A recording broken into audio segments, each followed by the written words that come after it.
कारगिल की जमा देने वाली चोटियों पर जब भारत को अचूक निशाने वाले लेज़र बमों की ज़रूरत थी और अमेरिका समेत पूरी दुनिया ने भारत पर बैन लगाकर मुंह फेर लिया था, तब रातों रात इजराइल वो देश था जिसने अपने नियम तोड़ के हथियारों का पूरा जखीरा भारत के हवाले कर दिया था। 1962 के युद्ध से लेकर कारगिल वॉर तक बिना किसी औपचारिक रिश्ते के भी आखिर इजराइल भारत के लिए दुनिया से बगावत क्यों कर रहा था। आज जब दुनिया के हर अंतर्राष्ट्रीय अदालत और सुपर पावर इजराइल को मिटाने और अलग थलग करने में तुले हैं, तब रातों रात भारत से जाने वाले हथियारों की उन 2596 खुफिया खेपों का असली सच क्या है जिस इजराइल ने भारत के हर बुरे वक्त में साथ दिया।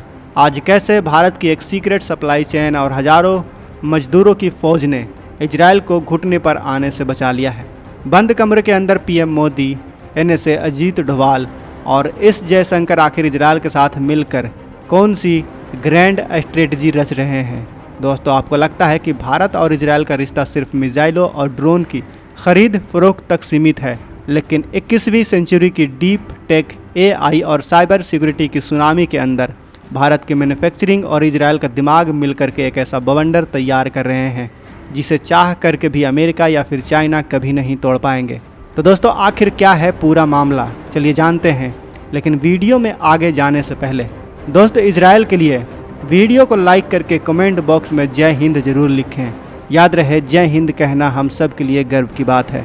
दोस्तों, अंतर्राष्ट्रीय संबंधों में एक बहुत ही मशहूर कहावत है कि जियोपॉलिटिक्स में कोई किसी का सगा नहीं होता, यहाँ सिर्फ राष्ट्र हित सर्वोपरि ही होते हैं। लेकिन दोस्तों, भारत और इजराइल का रिश्ता इस पूरी थ्योरी को पलट करके रख देता है। इसकी जड़ें सिर्फ आज के रक्षा सौदों के अंदर नहीं, बल्कि हजारों साल पुराने इतिहास और अटूट विश्वास के अंदर छिपी है।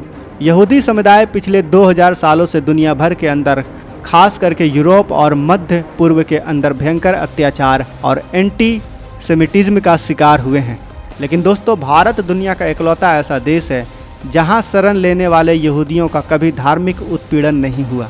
भारत ने उन्हें अपने धर्म का पालन करने की पूरी आज़ादी दी।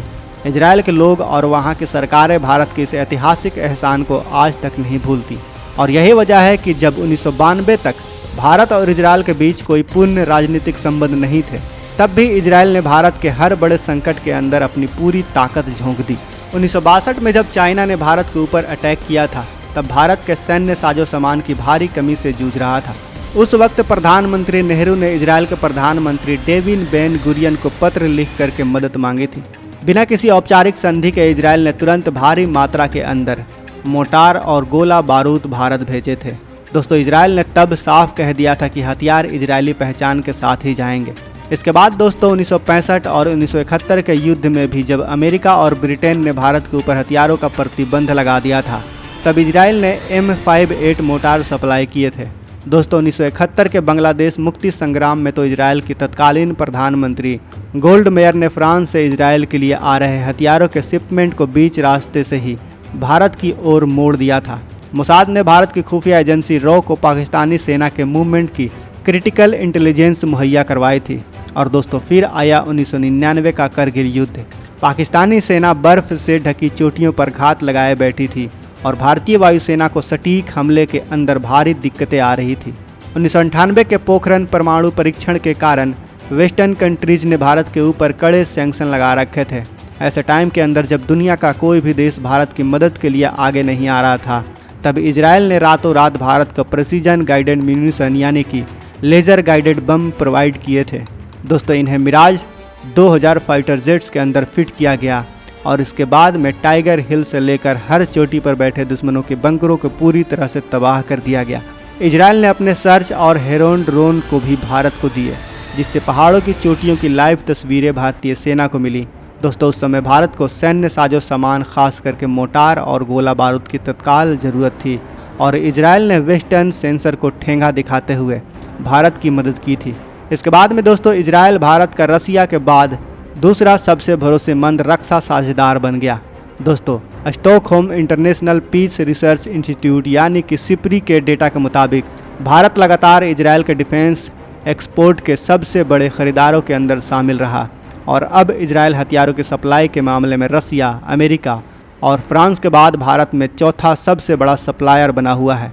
लेकिन अब दोस्तों, जरा आज के हालात देखिए। 7 अक्टूबर 2023 के बाद में शुरू हुए गाजा युद्ध में जब वेस्टर्न कंट्रीज ने इजरायल के खिलाफ भयंकर विरोध प्रदर्शन किए और कई देशों ने इजरायल के कूटनीतिक दूरी बना ली, तब भारत की कूटनीतिक और व्यवहारिक मदद ने पूरी दुनिया को चौंका दिया है। दोस्तों, एमनेस्टी इंटरनेशनल ने हाल ही के अंदर एक सनसनीखेज खुलासा किया है कि गाजा युद्ध शुरू होने के बाद से भारत ने इजरायल को सैन्य उपकरणों और हथियारों की पूर्ति की कम से कम 2596 खेप भेजी हैं। हालांकि दोस्तों, भारत सरकार का मुख्य ध्यान रक्षा उपकरणों के निर्यात को ज़्यादा से ज़्यादा बढ़ाना है। लेकिन दोस्तों, ये आंकड़े भारत की रणनीतिक साझेदारी की गहराई और उस परिपक्वता को दिखाते हैं जिसे पिछले 25 सालों से लगातार मजबूत किया जा रहा है। जब इजरायल को गोला बारूद और रक्षा पुर्जों की सबसे ज़्यादा ज़रूरत थी, तब भारत की सप्लाई चेन पूरी तरह से एक्टिवेट रही। दोस्तों, हैदराबाद में अडानी और एल्बिट सिस्टम के ज्वाइंट वेंचर के अंदर बने हर्मीज 900 ड्रोन्स के एरो स्ट्रक्चर इजरायल को भेजे गए। सिर्फ हथियार ही नहीं, बल्कि जब युद्ध के कारण इजरायल ने लगभग 1 लाख फिलिस्तीनी मजदूरों के वर्क परमिट एक ही झटके के अंदर रद्द कर दिए, जिससे वहां का कंस्ट्रक्शंस और पूरी इकोनॉमी ठप होने की कगार पर आ गई। तब भारत ने तुरंत ही G2G यानी सरकार से सरकार समझौते के तहत हजारों भारतीय मजदूरों को इजरायल भेजना स्टार्ट कर दिया, जिससे इजरायली इकोनॉमी को एक बहुत बड़ी संजीवनी मिल गई। दोस्तों, यही वजह है कि ऐसे समय में जब कई देश इजरायल को मान्यता तक नहीं देते हैं और यूनाइटेड नेशन से लेकर अंतर्राष्ट्रीय अदालतों में उन्हें अलग थलग करने की कोशिशें हो रही हों, तब इजरायल के प्रधानमंत्री बेंजामिन नेतन्याहू सार्वजनिक रूप से पूरी दुनिया के सामने कहते हैं कि इजरायल अलग नहीं पड़ सकता, क्योंकि उसके साथ 142 करोड़ भारतीय हैं, उसके साथ भारत है। नेतन्याहू ने पीएम मोदी को अपना सबसे अच्छा दोस्त बताया और कहा कि भारत में इजरायल को जो सपोर्ट और अपनापन मिलता है वो अकल्पनीय है। लेकिन दोस्तों, पर्दे के पीछे असल में कुछ और ही चल रहा होता है और यही एंट्री होती है पीएम मोदी, NSA अजीत डोभाल और विदेश मंत्री S जयशंकर की, उनकी उस ग्रैंड स्ट्रेटजी की जिसने पश्चिमी देशों के बड़े बड़े थिंक टैंक को भी उलझा करके रख दिया है। दोस्तों, भारत ने कूटनीति के अंदर डी-हाइफिनेशन की नीति अपनाई है। दोस्तों, पहले भारत की विदेश नीति में इजरायल और फिलिस्तीन एक दूसरे से जुड़े माने जाते थे। अगर कोई नेता इजरायल जाता तो उसे बैलेंस करने के लिए फिलिस्तीन भी जाना पड़ता था। लेकिन दोस्तों, 2017 के अंदर पीएम मोदी इजरायल जाने वाले पहले प्रधानमंत्री बने और उन्होंने उस दौरे के अंदर फिलिस्तीन का दौरा नहीं किया। आपको बता दूं दोस्तों कि अरब देशों के साथ में भारत की बढ़ती दोस्ती कोई दिखावा नहीं है, बल्कि यह एक नई सोची समझी रणनीति है। I2U2 जिसे पश्चिमी क्वाड भी कहा जाता है, उसमें भारत, इजरायल, UAE और अमेरिका का एक ऐसा अभूतपूर्व गठजोड़ है जो खाड़ी के अरब देशों और इजरायल के बीच में ऐतिहासिक खाई को पाट करके भारत के आर्थिक और सामरिक हितों को साध रहा है। और इस पूरी रणनीति का सबसे बड़ा मास्टर स्ट्रोक है इजरायल का हाइफा पोर्ट, जिसका पूरा प्रबंधन भारतीय कंपनी अडानी के पास में है। ये चाइना के belt and road initiative BRI और पाकिस्तान के ग्वादर पोर्ट को सीधी टक्कर देने का सबसे बड़ा प्लान है। दोस्तों, भारत से माल UAE जाएगा और वहां से ट्रेन के जरिए सऊदी अरेबिया और जॉर्डन होते हुए सीधे इजरायल के हाइफा पोर्ट तक पहुंचेगा और वहां से यूरोप तक पहुंचाया जाएगा। ये सप्लाई चेन जियोपॉलिटिक्स का पूरा गेम पलट देगी। लेकिन दोस्तों, असली गेम चेंजर वो है जिस पर आम मीडिया संस्थानों का ध्यान ही नहीं जाता। जियोपॉलिटिकल एक्सपर्ट मानते हैं कि केवल रक्षा सौदे किसी रिश्ते को स्ट्रक्चरल रूप से अस्थायी नहीं बना सकते, क्योंकि यह सिर्फ खरीद के चक्करों और सरकार के मूड पर डिपेंड करता है। इसलिए दोनों देश 21वीं सेंचुरी की डीप टेक, इंडस्ट्रियल, ऑटोनोमस और रोबोटिक के अंदर अपनी सप्लाई चेन, कैपिटल फ्लो और वर्क फोर्स इकोसिस्टम को इतना गहराई से जोड़ रहे हैं कि इसे भविष्य में कोई भी देश चाह कर भी नहीं तोड़ पाएगा।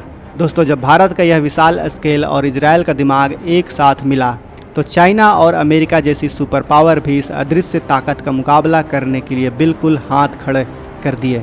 दोस्तों, एग्रीकल्चर और वाटर मैनेजमेंट के अंदर इजरायल के ड्रिप इरिगेशन और सी वाटर डीसैलिनेशन टेक्नोलॉजी पहले से ही पूरी दुनिया के अंदर एग्रीकल्चर और जल संकट की तस्वीर बदल रही है।